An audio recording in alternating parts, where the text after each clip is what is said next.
So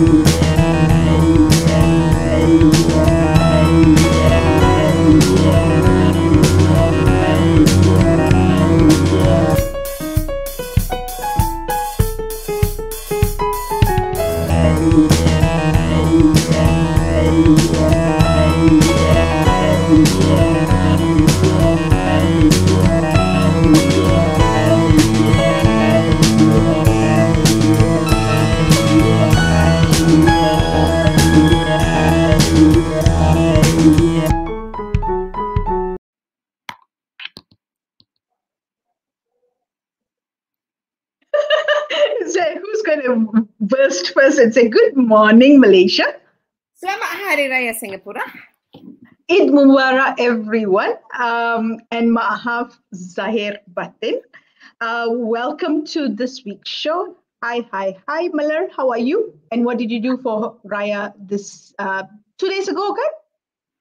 Yes, I was in Ipoh with my wonderful brother who was celebrating Raya. So it was nice to see, to be in the Raya mood, like just, watching my mom cook rendang and, getting the house ready. Even though you didn't fast, you get the benefits of all the other people who were fasting for a Correct. Yeah. There was a DK Barat show in Singapore. In Geylang Serai, the eve of Raya. So that was very, very interesting, and it's a nice, refreshing difference compared to the two years before, right? The past 2 years. Okay, so what are we going to do? We're going to introduce Beck, right? What do you mean? What are we going to do today? I don't think we could have had a better guest. Okay, yes, we do, right? Yes. Yeah, the wizard behind the scene that we've been dying to introduce to the world, who refused to come out of her world. So you better introduce her properly now.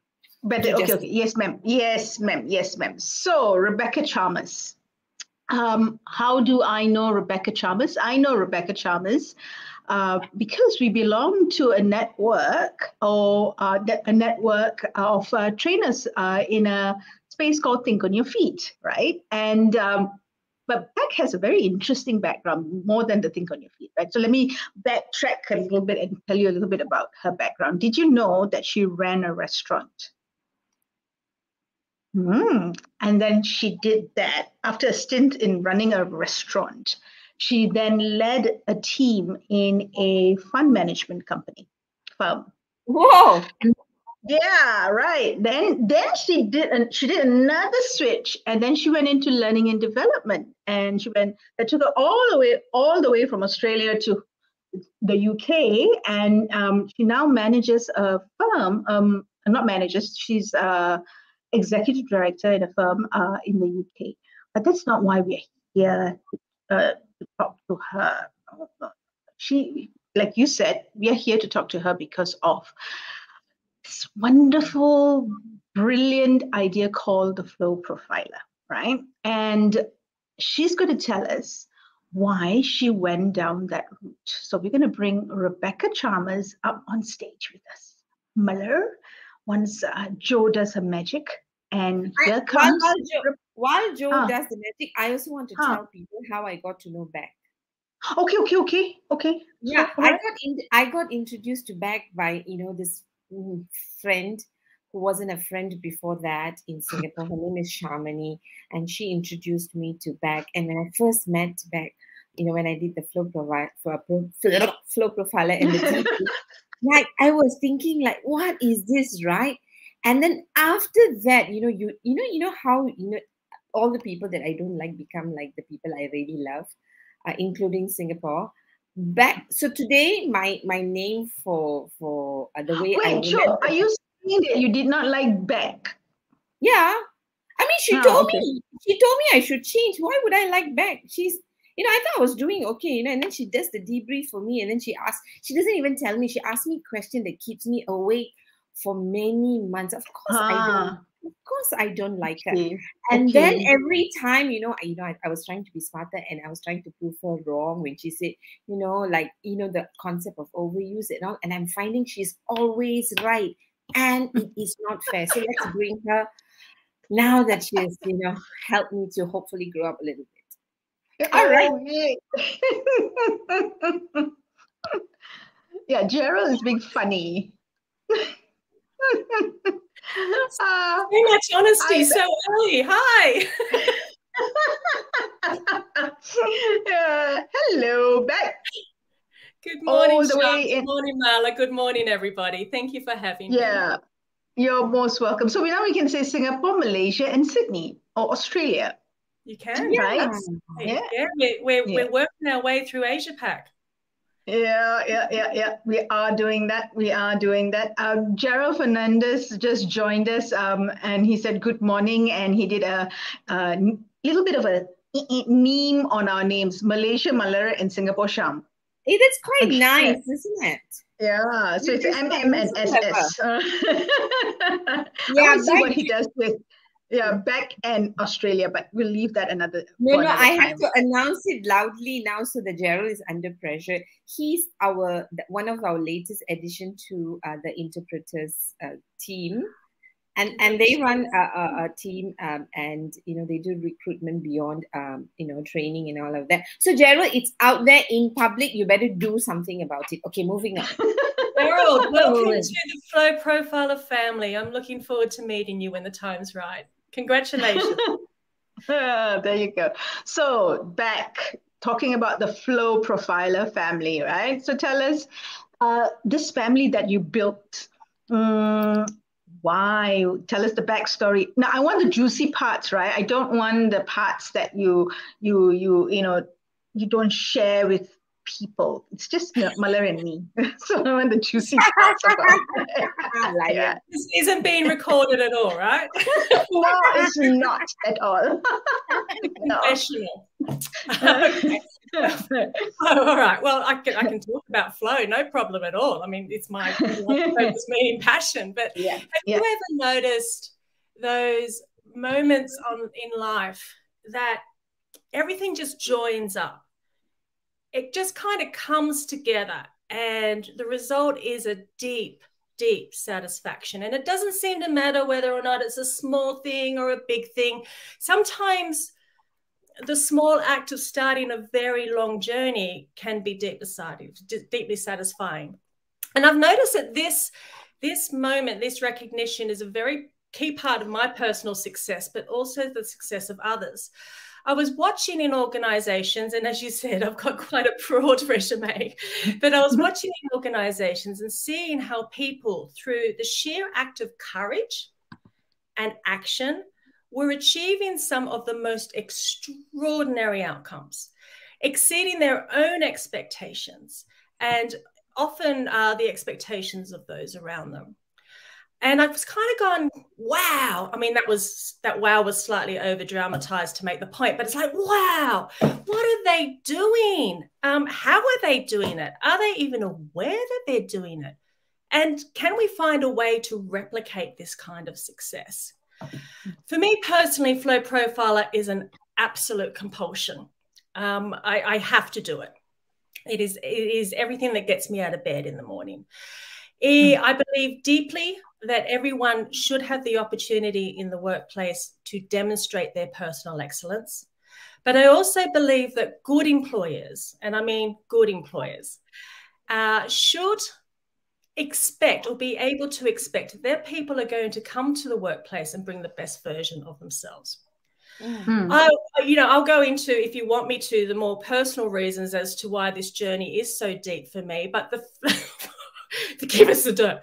But for me, just to sum up on that point, it is deeply powerful. It is fantastically practical. And it is such a positive way to approach life and business. And that's why I do what I do. We're waiting for if you want me to go into I mean, we can talk about overuse of behaviours, this idea of being the best version of yourself. When is too much? And I'm sure your viewers will learn quite quickly or observe quite quickly from my style, have some rather strong personality traits. And I have a tendency of being the over best version of myself. And that's left to massive health implications for me, where I replicate behaviours, I overuse my perseverance, and I end up getting put on my backside. So I don't do things in half. So we got into this idea. So I'm now 48. So I must have been, well, I was 41 at the time. Got into this idea of power foods. So we were creating smoothies with all these power foods, and we're going to be super healthy and super agile and super awesome. It's all going to be very super. Well, it turns out that you can blend, you can puree 6 kiwi fruit, but you can actually eat 6 kiwi fruit. It's quite an unpleasant task to undertake, and there's a really good reason for that. The food proteins in kiwi fruit are super, super active. And that's really good for the plant because it stops it from getting diseases, and it makes it resistant to molds and fungus and all that kind of stuff. The problem is that I was unaware that I had an underlying health condition. It had gone undiagnosed. And when you have an underlying health condition that gives you a hypersensitivity to allergens, and you day on day put 6 kiwi fruit pureed in your body, then you have a reaction. And the first time I found out that I had food allergies was in the back of the ambulance on the way to hospital. And had my husband, Ian, business partner and husband, amazing human being, not been late for work that day, I wouldn't be here. But it didn't stop there, because then it became about, oh, my autoimmune system. I've got to improve my micro gut health, my biome. It's got to be, we can do probiotics and prebiotics. And honestly, if you can ferment it, we were fermenting it and we were going crazy. Again, demonstrating overuse, very extreme behaviors, but it felt good at the time. I was behaving in a way that was comfortable for me. Well, it turns out fermented foods are very high in histamines. And if you keep doing the same thing, your body's going to correct you. The result, of course, being I've now got 12 foods I'm at high risk of anaphylactic shock for. So that includes eggs and dairy and, cheese and wheat and soy and sesame and mustard and avocado and pineapples. And it was a wake-up call. So as much as this is a powerful, practical, positive space to be in, this product family, this journey is personal for me. And I use this stuff every single day to keep me in check, to keep me in balance, to act as a counterpoint to me being the best version of me in a way. And can you give us an example of like how do you keep yourself in check? So how does it help you? A lot of work. It takes practice. It really does. But the formula is really quite simple. We use flowprofiler to help people with the self-awareness piece. And this is an occupational instrument. We're not into this field of clinical psychology at all. So everything's workplace-based. But there are learnings that you can extrapolate certainly to your personal life. So the self-awareness piece is very much about how am I behaving in this moment in time? Am I feeling blood pressure rising? Am I getting angry? Am I getting nervous? Am I scared? What's going on? But the awareness is only one piece of the puzzle. You then need to know what to actually do with that information. So it's that self-management, self-regulation, and we're very proud of our portfolio of tools and techniques that help people in the moment make those adjustments. But I want to observe there really is a third part of the puzzle, and it's this idea, and this is where the personal excellence piece comes in for me, is this idea of self-accountability. It is being present to turn up for yourself every single day, to care enough to make these types of adjustments. So yeah, I guess it's really the combination of the three, through the awareness, knowing what to do once you're aware, and then just keeping yourself accountable. I know something about Beck, Malar, that maybe you don't know. I'm not sure. but maybe you don't know. And I'm going to ask this question, then you take over, okay? All right? Oh, last question, okay? I'm actually a bit scared, Sham. So I know Beck does something very, very unique. She goes and chases storms. She's a storm chaser, right? She chases tornadoes. I mean, to me, it's like the most are you freaking mad kind of a thing, right? But I mean, me, scaredy cat, right? So if you take that, where does that fit in flow profile? Blah, blah, blah, blah, it's my turn. Flow profiler. Okay. Yeah, I haven't actually considered that relationship, but what I can tell you is the reasons why. For me, it's very much about the intellectual exercise. When you look at most things, or nature, full stop, it's really chaos theory in practice.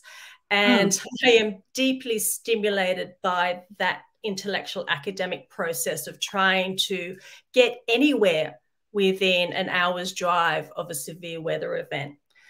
The other part of it is we're not adrenaline junkies. We don't go out for the buzz of it, which often confuses people because a lot of people drawn to that type of activity are drawn by the adrenaline. I'm kind of more of the outcome orientation of, oh my gosh, there's a tornado. Tick the box. Let's go and find where we're going to eat for dinner. Whereas my driving team are like, oh, Beck, can we just stop and watch it for a minute kind of thing? Well, of course, it was always going to be there. The science said. But it's also more deeply I've come to observe over the years, and this was actually pointed out to me by a very good friend who lives in Poland. You may know her, Laura Kloss-Sokol. And she observed that, in her opinion, it was how I actually connected with nature. It was how I actually grounded myself in the busyness of my mind. And when I reflected on it in that sense, it also came, we became aware of the fact it's also the only time, the type of holiday where Ian and I can go away and don't end up talking about business or creating a new business model, which is actually really healthy for us. So yeah, we haven't been out in the field for 2 years, obviously with COVID restrictions. Next year's our year. We're building towards that. So I'm honing my skills this year and doing some virtual chasing, making sure all the technology is in place. There you go. I don't know. I thought there was an element of growth that's, like you said, not to do with the business model, but just yourself. And I agree with Laura. Yeah. I like. Over to you, Malar. Your turn. You think I was easy? Wait, she's coming. I was just thinking, I think chasing the storm is crazy. I can't wrap my head. I see quite a number of people on LinkedIn which is not showing. So people on LinkedIn, say hello if you can. But I'm gonna say hello. Gerald says, I'm reading this for you, Beck, so that you don't miss it because it's got my name. Beck, we've heard so much about you from Malar. Looking forward to meeting you and happy to be part of the Flow team. So I had to read it just in case you miss it. Sundar is from India. Hi, Sundar. Good morning. Thanks for joining us. Now, under pressure is always something that I would say I'm still recovering. Okay, I'm recovering. So for me, the big aha moment when Sham asked me to do Flow Profiler, and when you gave me the debrief, was the bit that I had to struggle with was the bits on under pressure, right? Underuse and under pressure. Like, now I'm very curious to know what made you. So first and foremost, when you were designing, you were looking to design a program. I'm very curious to know what was in your head. What was the outcome you were trying to achieve, right? But before, as I give you a bit of space to think about it, not that you need it, I think chasing the storm, the way Beck explained it, is a stretch every time. So, and that's a flow state, right? Because as she was explaining it, I realized that she says she looks at the outcome. It's not an adrenaline rush. So it's not an intense. in that sense. Yeah. But the fact that she's going for the outcome, and every time the bit that I don't know what she needs to think about before she chases the storm, right? I would think that that's a stretch space, which is a flow state, I suppose, for us. So I had to say that. So Beck, tell us, what were you thinking in terms, what outcomes were you looking for when I'm sure you did a lot of research to say what's the type of product, and then of course that might have led you to flow. So tell us that. Yeah, okay. So I guess there's two pieces to the puzzle. It's kind of like, what were we thinking, to answer your question very specifically?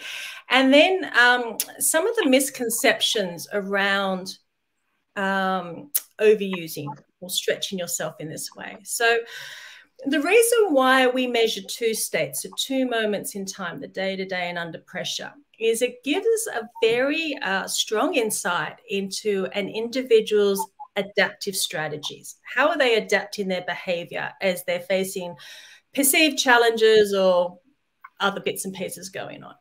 Are they stretching? Are they scrunching, hiding in a little hole? Are they largely swimming along quite happily with very, very little change?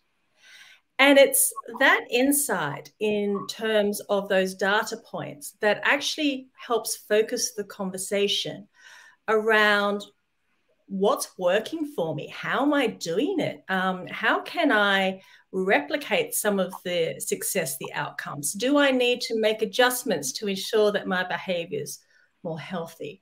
So the comparison of the two states do give us those data points to have that conversation around to what extent is someone adapting under pressure. Quite separately, though, there is a perception that overuse or being in the in the overusing zone specifically is a bad thing. And I just want to put that to bed. What we're actually reporting on here is the idea, as you say quite rightly, Malar, that people are stretching their behavior. They are some way activating their behavior. And that can be a really, really powerful thing. I know, certainly for myself, as you've rightly identified, that I light up like a Christmas tree under pressure. It's amazing. I'm the most responsive and agile and on it that I could ever be. Except I am also now incredibly self-aware, and I know that I enjoy that space so much that when I spend too much time being the best version of me and I stretch too far for too long, then some of the negative stress, not the positive stuff, but the negative stresses start to manifest. And this is where you may have observed it in your own behavior or your own life experience, where you might start getting the headaches or not being able to sleep at night, or not being, kind of those signs that are indicating that you've got burnout coming. And the key thing here is, wow, that's an unhealthy use of being in the overusing zone. That's just, you're going to end up in trouble if you stay there for a long time. So it's also about helping people know what to do when they get there. So yeah, I'm self-aware that I'm overusing. Yeah, I'm self-aware that emotionally and physically I'm showing signs of stress. But it comes to that second part of our journey. What do I do about it? How do I talk myself back from the ledge? And how do I make sure I'm balancing this idea of self-deception? This story that we tell ourselves that actually it's okay, it's just a work situation, I have to do it, I'm the only one that can do it. All those types of things. We reassure ourselves that our bad behavior is valid. How do I stay accountable to myself so I don't fall into that trap of self-deception? I hope that kind of answered questions. Got a bit off track there, but yeah, if you got off track, I didn't know how you got off track, so I need to do the course again. Yeah. Yeah. Tell me, I think it's the celebrated version in this part of the world is, even our advertisements will say you need to work under pressure or under a lot of stress. And I think that's a part that we celebrate. And because we celebrate it, so what I love is, that whole idea of flow profiler is not the numbers, it's the story behind the numbers. Yeah. All right. Absolutely. And when we uncover the story is when we begin to recognize the self-accountability that, you talk about. But of course, when you talk about self-deception, right? Self-deception can be there in whatever state you are, whether it is under pressure, right? Whether it's overused or underused, or even in flow states, we can tell ourselves stories, right? So, and I think what I really liked about what you said is the idea of self-deception. So wherever you are, is being in check with yourself to know, whether you're aware, why you do what you do, and how to shift it if there's a need, and are you going to be accountable for the behavior, i.e. your results that you are looking for, right? And because overuse, not under pressure. So overuse and under pressure is celebrated in this part of the world. And of course, the pandemic has sort of knocked a lot of us into, being in that space to ask, is this who I really want to be, right? Am I my best version? Because we have both our own self-deception stories about what does it mean to be your best version, right? So that we can talk. There's a lot of talk around health, well-being stuff, right? But how does underuse show up in terms of productivity? In terms of productivity specifically, well, I always look at these things like there's always two sides to the coin. It's yin and yang. There's balance. I mean, one of the beautiful thing about the storm chasing is that these violent natural events are just the universe trying to correct itself. It's always trying to find an equilibrium. And I think there's truth in that we can extrapolate to pretty much every aspect of life. And so when you look at productivity, it really comes down to what behaviors does the role or the situation require from me in this moment in time? What can I actually do about it in order to achieve a better outcome? If I'm underusing a behavior, and I know this from my own personal example, I will actively work to underuse some of my stronger behaviors so that I can create space for the people around me. And what that results in is collective productivity. So it's not a personal productivity, but by leaning out, I can create space for others. And I can only do that because I'm self-aware of how annoying I can be at times, and I actually know what to do about it, and I work very hard at that. But then if the role requires me to demonstrate an active use of the behavior, and I have an absence of that behavior, then of course it's going to have a negative impact on my productivity, no question. But it always is going to come down to what does the situation actually require from me? And do I have the resources to draw on to make those behavioral adaptations? Nice, nice. And that brings us to Gerald's question. This is his favorite question. And I'll tell you the secret of Gerald later, right? He says, I understand, and then I may be wrong, that underuse or overuse is based on situation, environment, and that it's neither good or bad. Is the preferred situation to be in a flow state and be able to go up and down as required, but always written to base? And I would say this on Gerald's behalf, right? That I think he's looking at all 18 dimensions being in flow states. Yeah. Yep. Yeah. Okay. Okay. Well, and that's fantastic clarification, because I would suspect that's nigh impossible to achieve. But very aspirational, and I'm really looking forward to seeing that report that reports 18 dimensions in the flow state. I think one of the things that we look at when we're measuring flow profiler is what's actually driving the behaviors, and there's going to be a lot of cool stuff going on there, like innate personality traits, or my family culture, or my values, and people are really complex. And it's very difficult to kind of put everybody in the same box and put a nice little bow on them for convenience. So I will always say, what does your life require from you now? What does your workplace situation require from you now? What do your social relationships require from you now? Mostly they're going to require that you're able to stretch and flex your behavior so that you can get through life and interact like a high-functioning human being. The flow state really represents optimal, healthy, active use of the behavior. So if your situation, your social circumstances, your workplace requires from you healthy, active use of a behavior, then yes, that is certainly what you're aiming for. If you are in the underusing zone for some of the dimensions, some of the things we measure, and your workplace, your social life, you don't require that behavior, leave yourself alone. You're not broken. You're amazing. If you are falling into our overusing zone, so this is going back to stretching those behaviors, you just need to be honest with yourself and do that check-in.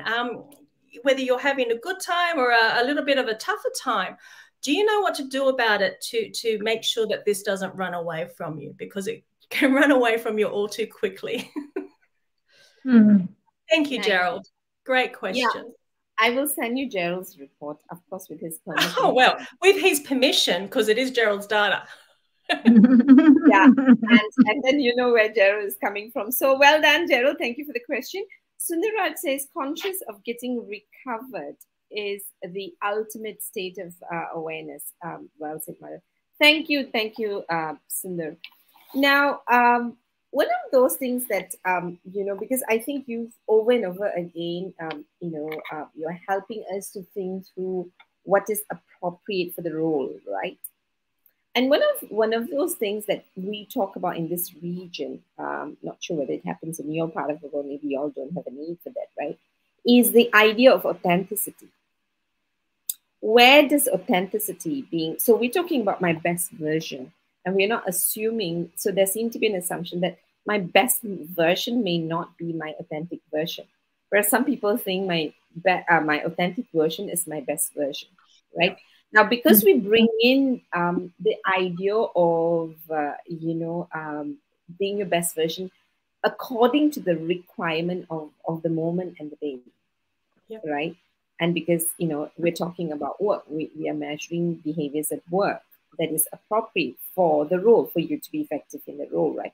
Where do you, how do you see both the best version of myself and, you know, being your authentic self? Where does that come through for you all?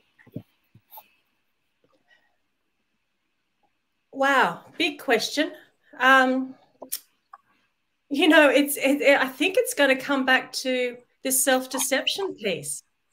When I am behaving in a stretched way in the overusing zone, under pressure or otherwise, just kind of is a space I prefer to play in.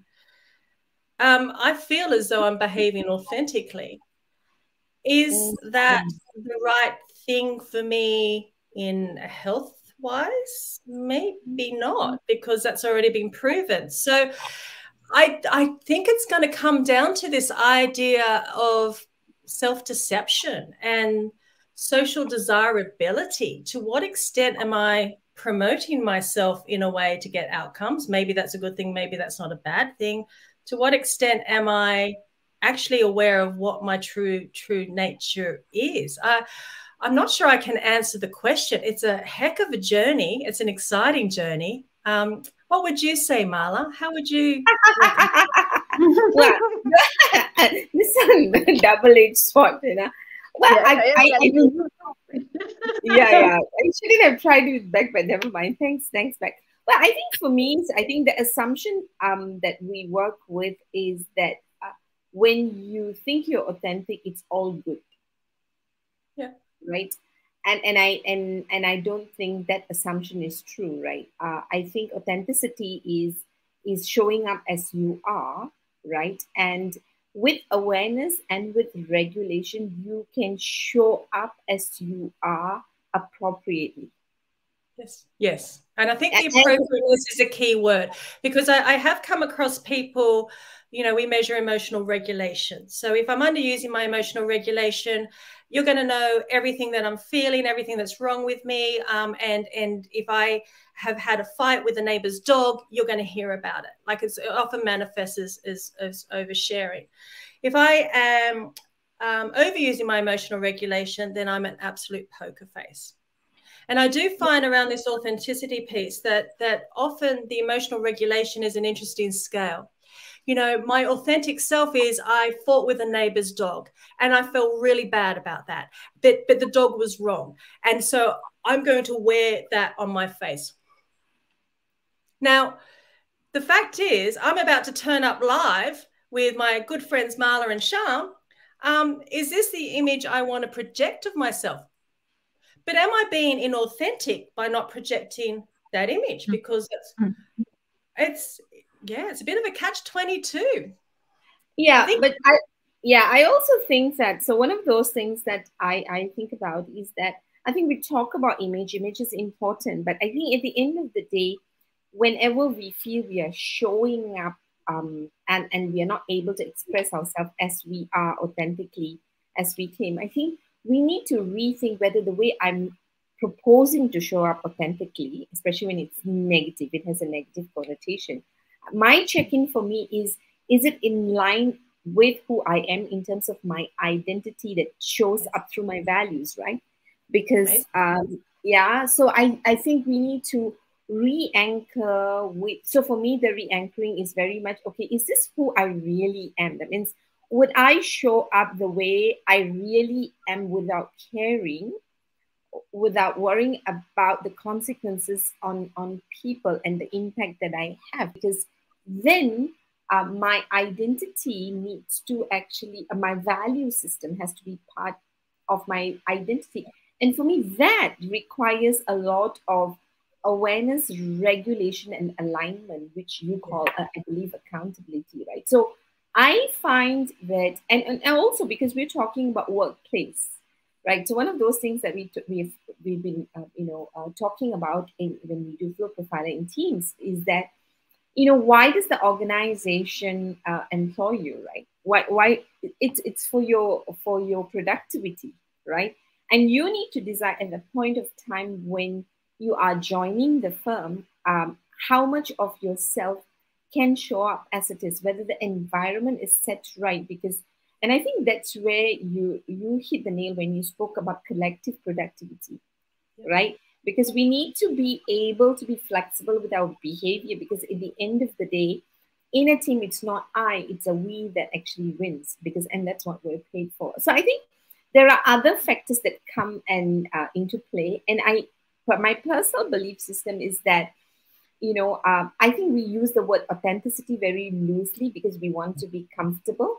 Whereas I think what flow profiler does is that it helps us to find our best optimal performance, and we all feel good about ourselves when we are at optimal or our best, right?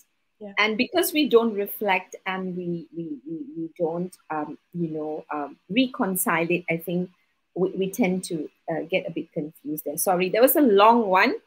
Authenticity is a close to my heart topic. I'm just going to read to you. Sorry, you wanted to say something back? No, I think you've got a great handle on it. It's a complex thing and it's subjective. And I'm just going to, if I may, and I know you want to go somewhere else, Marla, but it always comes back to, as you say, what does the workplace require from me? And if it requires me to activate my emotional regulation so I can project myself as the professional that the business expects me to be, my employee, because at the end of the day, they are giving me money in exchange for the value that I'm bringing the organization. And if that's an expectation, then that's what I should need to do. Yeah. Yes. If you take that a little bit broader, you could take that to a different community, right? So if we take the organization as a community and we take that a little bit broader, then there's the society's expectation as well. Yes. And if you belong to a culture or a society where the group is more important than the individual, then that's also going to impact how you show up, right? What's your authentic self, right? Am I going to stand out away from the group? Right? Do I dare to, right? Or am I going to, suck it in and, be part of the group? Or I belong to that group. I am this individual, but this society, this group has a certain way of looking at what is success, what's productivity, and I want to be part of it. So I think it's complex. I mean, life is complex, isn't it? And Flow Profiler, from my perspective, just makes it a little bit easier for us to figure out ourselves first before we go and look at, the whole team or anything else beyond that, right? It's just looking at me and what it is that I need to either be aware, know, and if I want to, do something about it. It really does help focus the conversation. The complexity, the drivers of behavior, they're limitless. Like it's infinitesimal in what influences how we are the way we are. But with that focusing conversation, that's what we hope to do, Sham. Yeah, great insight. Right. Thank you. Nice. I'm going to bring up Nate's question or comment. You want to highlight that for me, Malar? All right. Oh, okay. You went to that one first. What you were? Nate says, I'm blessed to know Sham and Malar. I did the profiling with Malar. Lots of insights. Thank you for creating something beautiful for humanity. Oh, yeah, you guys actually made me squiff. And I want to do that second. Never mind. Then I asked what the question. Okay. So Nate has another comment or a question. He says, yeah, but sorry, Sham. Sorry, can I interrupt you? So I'm not asking, I didn't put up the question because I think this leads us into, Sham, not Sham, Beck, we get this feedback pretty regularly, just to let you know. Thank you. You would hear from a group of new interpreters that we've been working with. This is becoming more regular.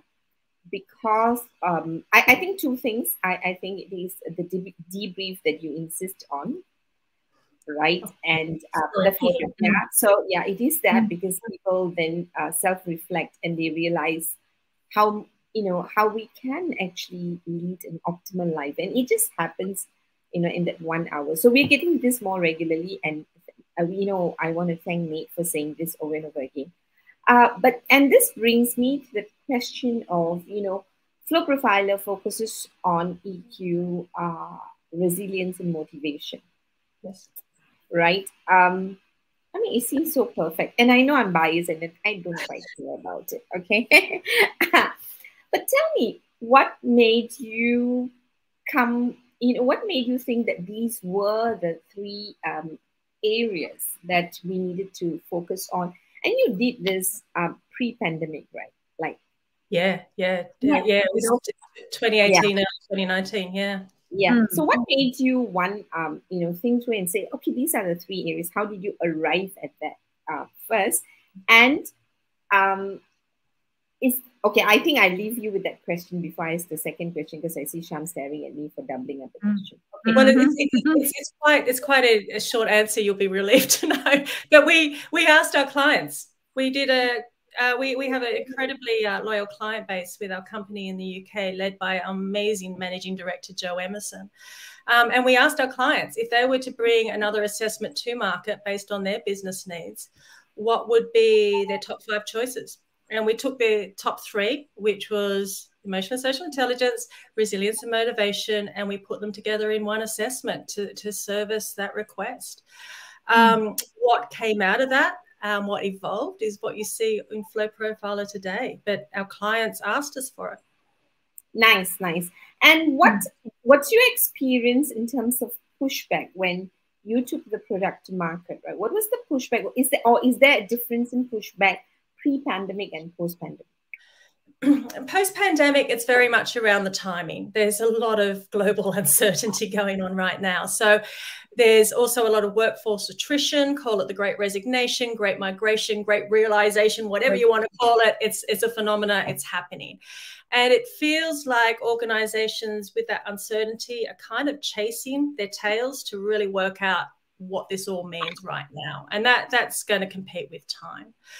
Originally, it was around this quantifying what we used to think as the unquantifiable. What's the business case? How do I, as a learning and development or HR professional, take this business case to my financial director and make the argument?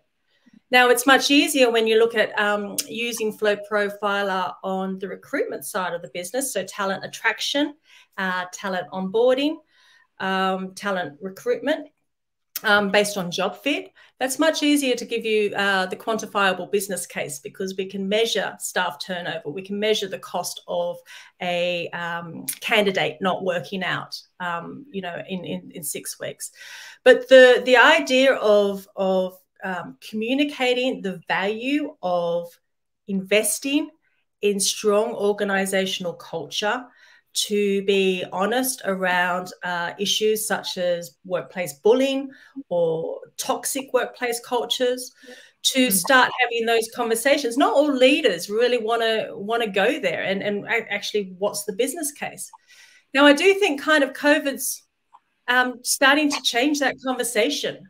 Now, through this workplace attrition, as a large percentage of our workforce are asking the questions about what do I want from my life, what employer is going to provide that for me, organizations are forced to look at their workplace culture. As they start to reconcile this idea that they're really going to have to position themselves as a destination employer, somebody, an employer that people actually want to come and work with. And so that becomes a whole marketing conversation. And so I do think that a lot of this stuff of Flow Profiler is naturally going to reconcile itself, because we're such a strong fit for that journey. Yeah. Agreed. Yeah. You're biased. Yeah, agreed. Totally agree. I'm just, so while waiting, you know, I think Sham wanted to show this next question, but I thought you had answered it, because he said, this is a tough one I'm experiencing. How do you know when to commit all the way and let go and enjoy the experience better, or to know when to pack the bags and leave, I suppose? I think you had answered this question. And, you know, of course, Gerald says, thank you, Flo ladies. Wonderful session. Thank you for developing this much needed to back. See you soon in Malaysia. So he's going to invite you for sure. Yes. And before I pass it on to Sham for the last question, I know we are at 8:45.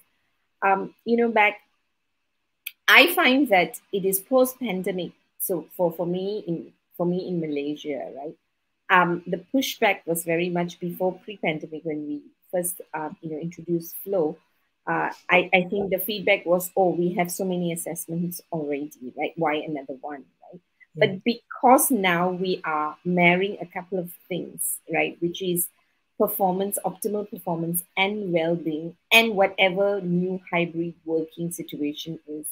And, with people becoming more aware of their needs, I find that people are a lot more open to, or people are exploring a new product, if I may call Flow Profiler a new product in the market. So that's been my experience, and I was very curious about yours.